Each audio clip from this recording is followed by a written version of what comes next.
колеги го поднесовме со цел до прецизирање на Законот за заштита на децата поради одлуката на председателката на Република Македонија. И овие одредби кои што беа спорни да се преиспитаат низ призмата на членот 5 заради подобра функционалност. И сега во изминатиот период се изнасушавме секакви работи и ја тоа можам да кажам дека е легитимно и дека го разбирам. И нормално е да се креира политика од се и се што, но да не се зборува за суштината зошто и овој закон влезе во собранието. Слушнавме различни работи дека бил шверцуван на комисија која што не е надлежна и тоа се такви глупости, но ете имам и чувствувам должност да ја објаснам на јавноста зошто некој се занимава со решавање проблеми, а некој само ќе му остане на крајот едно обично политизирање и нерешавање на проблеми кое што е клучно за граѓаните. Ја мислев дека денеска ние тука ќе зборуваме зошто например 2500-3000 граѓани се спречени да добијат лиценца на негувател воспитувач и дека не можат да се вработат во градинка. И јас лично мислев дека за тоа ќе зборуваме. Дека некој тука меѓу нас, кој што сега е пратеник, бил министер, не си ја завршил свесно работата и довел цел еден систем за детска заштита под опасност. Не знам дали некој во оваа сала е запознаен освен пратениците од мнозинството, но во овој момент ниту еден граѓанин на државата, без разлика од која националност е, не може да се вработи, бидејќи не може да извади лиценца, заради тоа што електронскиот систем е нефункционален. Каков бил тој електронски систем? Од оние популарните електронски системи кои што ги инсталираше Драги Рашковски. И замислете, тој систем престанува да функционира малку подоцна од локалните избори, кога суштината на теренот значително се менува. Поминуваат локалните избори, се да сама ги губи така како што ги губи, и некој во министерството, кој што имало врска по закон, овој систем за детска заштита да се одвива непречено, одлучува дека не треба да поминува непречено, и тој систем престанува да функционира. Јас денеска очекував тука некој да излезе и да праша зошто надлежниот министер, кој што седи сега меѓу нас и е пратеник, а тогаш бил министер, не се заинтересирал, и веднаш штом завршил рокот на тоа електронско полагање и операторот кој што, повторувам, е инсталиран од Драги Рашковски, не подпишал повторно и не направил процедура за избор на нов, за да електронското полагање биде непречено. И сега ние, бидејќи имаме проблем со нов кадар во градинките, бидејќи знаеме дека често во сите општини се пребукирани групите и така натака и така натака, и бидејќи 2500-3000 луѓе не можат да извадат лиценца, сакавме да дадеме нова можност. Бидејќи некој претходно не си ја вршил работата, да дадеме можност и писмено да го полагаат испитот, за да може луѓето да се вработуваат по градинките.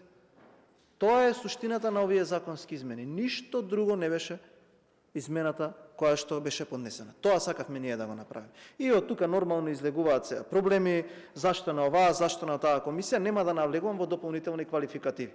Ве замолувам, сите што тврдите така, веднаш отворете ја собраниската веб страна и отидете во работни тела и пронајдете го работното тело за економски прашања, енергетика и труд. Труд. И таму пишува една многу јасна работа, кои се надлежностите за комисијата за труд. Ако не знаете, еве јас ќе ви известам, веднаш кога го направивме новото парламентарно мнозинство, донесовме закон за реорганизација на органите на државната управа, каде што ако не знаете, повторно јас по 6-7 месеци од мандатот да ви кажам, направивме реорганизација и целиот труд го префрливме во друго министерство. И кога ќе отворите на веб страната работно тело кое што ви го кажав, таму ќе прочитате дека меѓу другото надлежноста на таа комисија е и следново: работни односи, вработување и вработеност и заштита на работниците и нивното основно право. И правото на работниците е по устав загарантирано. Тоа значи дека секој работник може да биде вработен, а за да биде вработен треба да извади лиценца. А како ќе ја извади ако системот не функционира? А зошто не функционира? И зошто не е направен оперативен систем? Тоа ќе видиме понатака. Сега да се вратам на суштината на законот. Со овој амандман ние во членот 9 ставот 2 се менува и гласи. Ставот 4 се менува и гласи: лиценцата за работа е јавна исправа и се издава во 2 примерока, од кој едниот примерок е за подносителот на барањето, а другиот примерок останува во министерството. Лиценцата се издава на македонски јазик и неговото кирилско писмо, А доколку подносителот на барањето зборува јазик кој го зборуваат најмалку 20% од граѓаните на Република Македонија, на неговото барање му се издава на македонски јазик и на неговото кирилско писмо и на јазикот кој го зборува и неговото писмо. Ова е амандманот кој што ние го предлагаме, кој што е во согласност со членот 5 од Уставот. За да не испадне дека некој сака ова прашање да прави политика и да го приватизира, дали бил мнозинство или опозиција, јас ќе го кажам следново.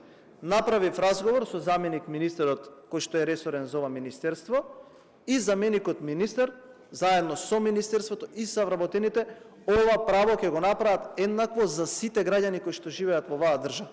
За сите подеднакво. Секој граѓанин ќе има право овие документи да ги добие на начин на кој што ќе го упати собственото барање. И од тоа прашање не треба да се прави политика. Некој ќе решава проблеми, некој ќе сака овие процеси да ги придвижи напред, а некој ќе сака само да политизира. Но сакам да упатам и уште една забелешка. Тие кои што се гласни сега на ваквиот закон, немаше да ги слушнете на законите кога се намалуваа функционерските места. Над 60 функционерски места има намалено токму од ова парламентарно мнозинство. Јас тогаш не слушнав забелешки дека тоа не е добро или дека тоа не треба да се случува. Исто така донесовме закони за покачување на пензии. Исто така донесувавме закони за покачување на плати.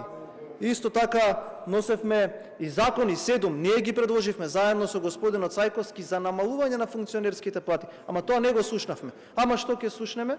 Политика, креирање на теми, креирање на политички флоскули кои што нема да решаваат проблеми. Овие амандмани се поднесуваат на закон кој што исклучиво оди во насока на решавање на проблеми на граѓаните. Благодарам. Ви благодарам.